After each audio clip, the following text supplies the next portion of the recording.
I'm Hannah Cooper, and this is my Poland project. I did 4 paintings of different places that we went in Poland that all symbolize death, kind of in the style of children's book illustrations. And then I put a quote with each of them from a modern kids book that's really well known. And so it was kind of meant to show the contrast between how we grew up and how our childhoods were compared to the kids that died in the Holocaust and the kids that lived through the Holocaust and what they had to go through. I'm Samara, and for my project I made Bubby's cookbook. Before the Holocaust, food was a central part of Jewish life, not just fuel. They had Shabbat meals, Rosh Hashanah meals, Purim, Seudah, Kiddush luncheons, and Passover seders. Each occasion had specific foods. Remembering these meals in times of celebration actually gave comfort to the Jews in the camps during the Holocaust. Here's a collection of some recipes and stories that helped them through that dark time in post-war. Inside there are a few stories.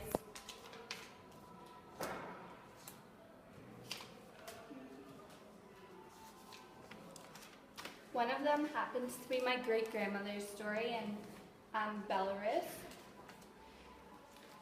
And in that, my grandmother gave me their recipe for Passover borscht, which you can see here. And there's a couple other stories from people from Poland.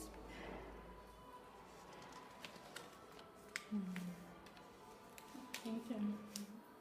I'm Sammy, and this is my Holocaust Memorial Project. It's titled Emancipation of Beauty.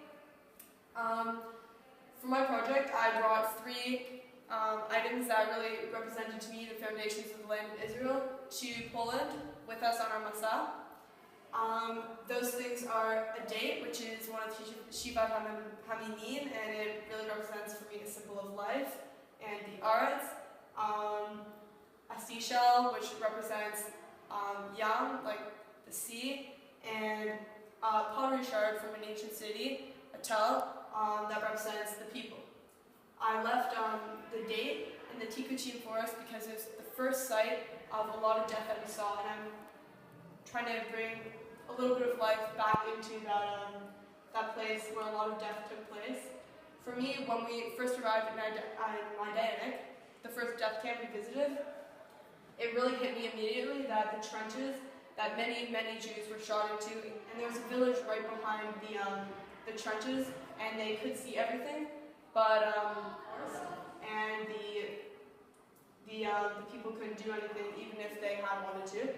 So I love the seashell there because it represents a yam.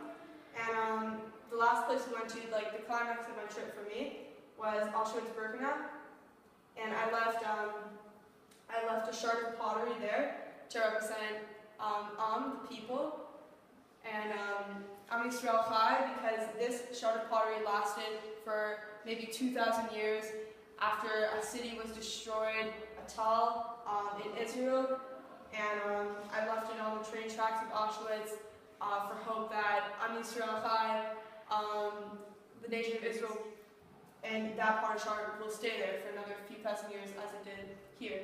And